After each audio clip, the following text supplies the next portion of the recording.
2025 অর্থবছরের বাজেট নিয়ে তোলপাড় ফ্রান্স। সরকারি ঘাটতি কমাতে আমলাদের উপর অতিরিক্ত কর আরোপের পর ক্ষেপে যায় সাধারণ জনতা, গড়ে তোলেন তীব্র প্রতিবাদ। এর ফলে পতন ঘটে প্রধানমন্ত্রী মিশেল বার্নিয়ারের। তবে সাধারণের ক্ষোভ রয়েছে দেশটির প্রেসিডেন্টের উপরেও। সরকারি খাতে ঘাটতি কমাতে আমলাদের উপর চাপ প্রয়োগের দায়ে তার বিরুদ্ধে গদি ছাড়ার ডাক ওঠে। তবে সেই ডাক ভেস্তে যাচ্ছে। বৃহস্পতিবার জাতির উদ্দেশ্যে দেয়া এই ভাষণে প্রেসিডেন্ট ইমানুয়েল ম্যাক্রো বলেন, তিনি জনগণের ম্যান্ডেটে ক্ষমতায় এসেছেন। মেয়াদ শেষ না করা পর্যন্ত থেকে যাবেন প্রেসিডেন্টের মসনদে।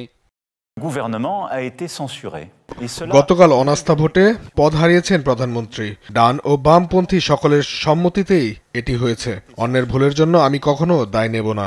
এমনকি ক্রিসমাসের আগেই বাজেট ও সরকার পতনের জন্য যে নীতি নির্ধারকরা দায়ী, আমি তাদের হয়ে কিছু বলতে চাচ্ছি না। তবে সাধারণ জনগণ আমাকে 5 বছরে যে ম্যান্ডেট দিয়েছে তা শেষ পর্যন্ত আমি পূরণ করব। ম্যাক্রো অভিযোগ করেন, দেশকে বিভ্রান্তিকর পরিস্থিতির দিকে ঠেলে দেওয়া হচ্ছে। শীঘ্রই নতুন প্রধানমন্ত্রীর নাম ঘোষণার কথাও বলেন তিনি।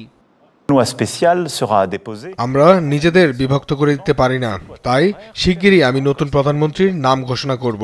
সাধারণ মানুষের চাহিদা অনুযায়ী তাদের কাজ করার আহ্বান জানাবো।